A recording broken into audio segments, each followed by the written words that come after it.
నమస్తే, welcome to RP7 TV news. Hanuman దీక్ష స్వాములపై పోలీసులు పెట్టిన కేసులను బేషరతుగా ఎత్తివేయాలని, వారిని వెంటనే విడుదల చేయాలని బీజేపీ రాష్ట్ర కార్యవర్గ సభ్యులు భోస్లే మోహన్ రావు పటేల్ హెచ్చరించారు. కాంగ్రెస్ బీఆర్ఎస్ కుట్రలో భాగంగానే 23 మందిని జైలుకు పంపించారన్నారు. రెండు పార్టీలు తోడు దొంగలుగా వ్యవహరిస్తూ అమాయకమైన హిందువులపై కేసులు పెట్టారన్నారు. మా హనుమాన్ స్వాములపై కేసులు తక్షణమే ఉపసంహరించుకోవాలని, లేని పక్షంలో ముధోల్ నియోజకవర్గ బంద్కు పిలుపునిస్తామని, బాధిత కుటుంబాలకు అండగా ఉంటానని తెలిపారు. ఏ రోజైతే టీఆర్ఎస్ నాయకులు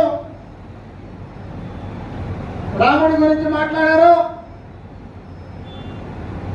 రాత్రి రాష్ట్ర స్థాయి నాయకుడు వచ్చి బైన్సాలో సభ పెట్టి వాళ్ళనే మద్యం తాగించి మరి మన ఆంజనేయ దీక్షలో ఉన్న 23 మందిపై 307 కేసు